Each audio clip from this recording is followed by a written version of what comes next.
Përshëndetje të nderuar miq, do flasim me avokatin Zaçe Islami, mikun e emisionit ton, për aktualitetin politik nga gjykata kushtetuese, por edhe zhvillimet e tjera nga spaku dhe politika. Avokat, përshëndetje dhe faleminderit.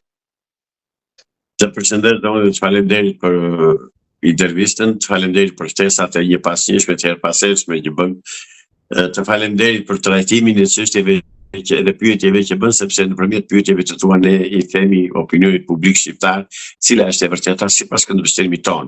Pastaj qytetarët nuk janë budallë e nxjerrin konkluzionet vet. Faleminderit ju avokat.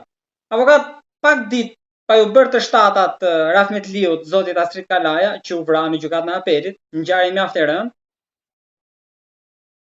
Presidenti shkel kushtetutën, edhe këtë e thot gjykata kushtetuese. Tani I pari I shtetit që duhet ta mbronte, rezultoi që e shkeli.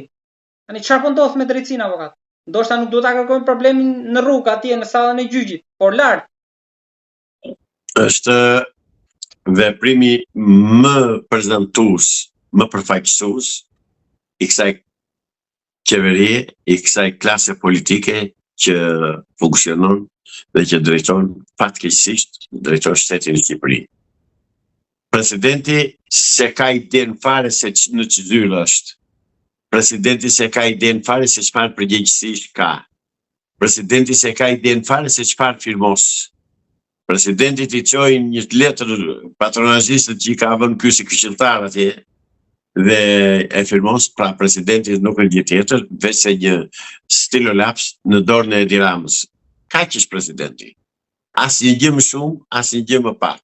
Është një vegël qorre e Edi Ramës, e diktaturës në Shqipëri, një mbështetës I pak lëkundur I diktaturës, mirë po gjykata kushtetuese ka njerëz që janë profesionistë. Në unanimitet e morën vendimin. Po pra, sepse ata janë profesionistë, nuk janë kaptera.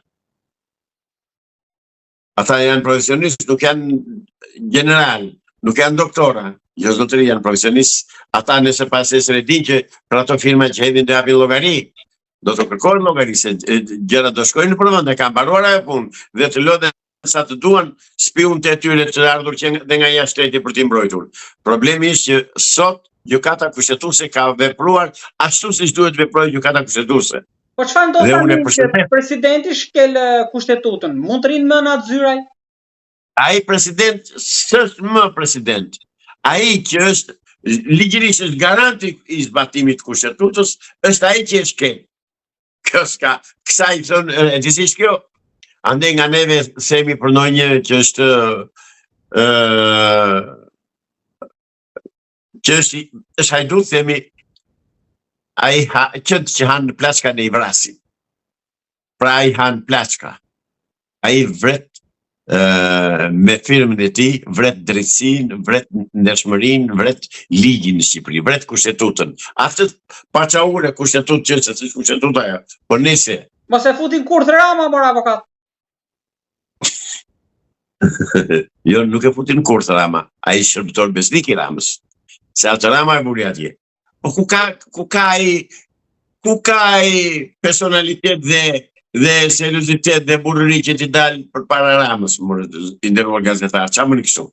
Rama I ka marrë të tëra në dorë, drejtësi, politik, histori, gjeografi, ekonomi, shkencë, kulturë, I ka të tëra, është I gjithanshëm. Është tamam si Enveri që thoshe, këtu të gërmonet se këtu ka naftë, dilte dhe inxhinier naftë Enveri. Këto gjëra bën dhe ky, eksaktësisht. Por në këtë rast, avokat, fitoi Erion Veliaj, sepse I bie që ai vazhdon të jetë akoma kryetar. Dëgjoj, Erion Veliaj deri tani unë për të kam dëgjuar vetëm çfarë thon mediat dhe çfarë thon ato letrat e kontrollit të lartë të shtetit. Unë nuk e di sa ka gabuar, nuk e di sa ka vjedhur, por di këtë tjetrën. Edhe do bëjmë një analizë të shkurtër bashkë. Janë denoncuar deri tani gati 3 miliardë euro të vjedhura. Nga subjekte të ndryshme, nga oligark, nga ministra, ministra, kryetar bashkish, këto janë fenomene, janë probleme që janë të njohura dhe për ju si gazetar, apo e kam gabim. Ka ndonjë rast, ndonjë prokuror që të marrë, se ka për të tyrë funksionale prokurori, në momentin që denoncohet se është vjedhur një stilolaps, zotëri, prokurori vetë dhe arreston.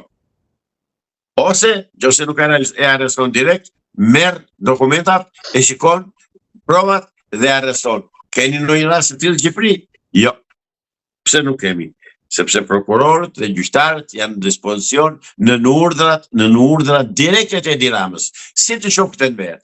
Pra, drejtësia shqiptare aktualisht është kthyer në vitin 1945-46, që atëherë dënojnë këpucarët e Samarqit dhe Kovacët, tani dënojnë agronomët,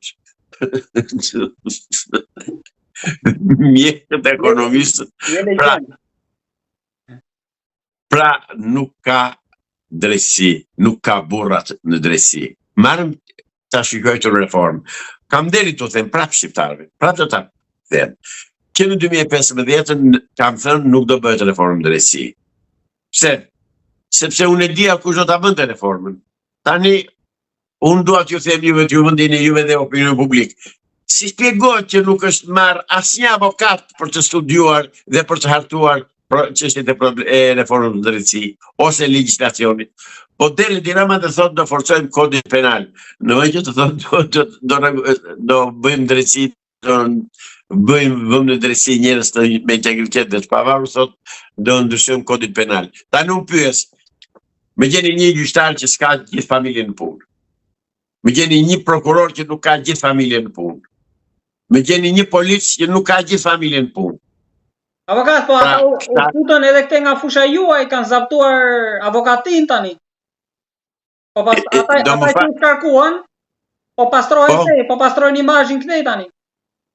Po pra, po të them pra, kjo është, ore këta bëjnë lojë tallë me popullin dhe frymëzuesi mbështetësi i tyre për të tallur me popullin është Plumpilinçi. Do shkoj prapë tek ju.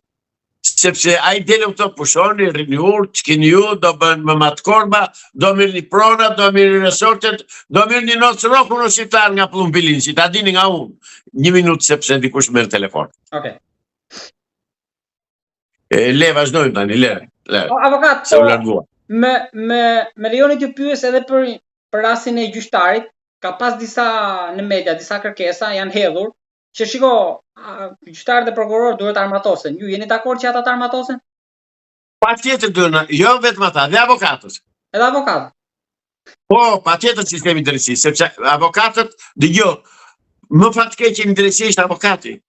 Por shpeshherë avokat, perceptimi është që ata dy të parët janë ajdut, por ky i treti është sekseri. Ju si mendoni? Patjetër që unë kam denoncuar këtë dhe në emisionet e tua. Kam thënë që e keqja më e madhe në drejtësinë shqiptare, do të thënë ata që e mbajnë të keqen gjallë janë avokatë, sekserët avokatë. Që unë aty bëj përjashtim, prandaj jam dhe i varfër. Në kuptimin që jetoj vetëm me atë rrogë që marr, me ato tardhura që marr, një çështje në kaq kohë. Pse sepse qytetarët vetë tek sekserët që mbarojnë punë, nuk vinë tek unë. Dhe vinë tek gjyqtarët tek armatimi. Zotëri avokati e bën armik si nga një anë dhe nga ana tjetër derisa një palë humbet çështjen, bën armik avokatit. Dhe këtë e vërteton fakti që mua në progonatët e Pelenës më sulmuan barbarisht 11 veta, graj burra, nga fisi Gugaj, dhe gjyqtarët e prokurorët e gjirokastës dhe tani nuk e kanë hapur çështjen. Që flasim bashkë, ka 4 vjet. Kjo është situata me drejtsinë e me avokatë. Pra, jo vetëm duhen armatosur, po duhet armatosur dhe gjyqtari dhe prokurori dhe avokati dhe oficeri policisë gjyqësore. Dhe të mos përsëritet ai turp, ai skandal që kanë bërë këta, që kanë bërë kjo diktaturë ndyrë që e lë policinë, atë gjykatën dhe institucionin shtetërore nga policia private. Bëhet kjo ka vend të botës që ta bëj këtë? Lëri këtë tjetra më madhe. Pse bërtase u lërasun? Kjo qeveri shkëputi marrëdhëniet me qytetarët, mbylli zyrat. Dhe thot merruni me Albanian. E mori dhe këtë tjetër e hipotekën, ky hajduti gjatë, krye hajduti, mori dhe hipotekën dhe drejtor vetë, a shikon. Është ai drejtori i përgjithshëm i ASHK-s. Deklaruar kjo. Pra, këtë dua t'u them shqiptarëve, këto t'i dëgjojnë, t'i shikojnë shqiptarët dhe t'i vënë gishin kokës. Avokat, do trajtojmë një ditë një emision të veçantë vetëm çështjen e pronave, duke i hyrë sa mundemi me themel, kurse sot avokat, të lutem më thuaj edhe diçka. Më jep një koment fundit për ta mbyllur, pse erdhi ky kryetari i Bashkisë New Yorkut këtu? Se këtej nga opozita, një pjesë e opinionit dyshojnë se mos ju si mendoni? Edhe njëherë më bën pyetjen edhe hiqe fjalën opozit. Okej. Se s'ka. Ke të drejtë. Vazhdoj. Kryetari i Bashkisë New Yorkut, pse erdhi këtu që takoj Ramën? Se Rama tha, ka ardhur të shikoj atë ministren, tha, të diellën, tha. Tani jemi ne kaq shumë përpara Amerikës sa nuk pas ka atje që erdhi këtu? Apo për çfarë erdhi këtu? Pse rasti parës që Edi Rama tallë, më falë për shprehjen, po tallë me ndere me shqiptarët. Po tallë me shqiptarët ajo tallet. Tallet sepse miqtë e Plumpilincit e mbajnë pushtet Sorosi me shok. Ata e mbajnë pushtet, dhe tallet ai. Se nuk e kërcënojnë asnjë, nuk ka kundërshtar shqip, s'ka kush ta kundërshtoj, detallet, dhe mirë bën. Avokat, mirë bën. Për këtë Florian Binaj, keni ndonjë mendim për këtë kandidatin?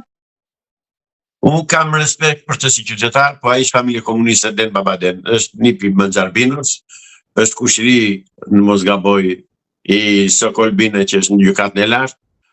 Për të si njeri s'kam asnjë vërejtje, sepse e vetë një angjik do t'i thosha, Florian, mos o përlivej me politikë, se ideal shumë i mirë dhe të do opinioni publik. Ka i do thosha. Faleminderit shumë, avokat. Unë të faleminderit.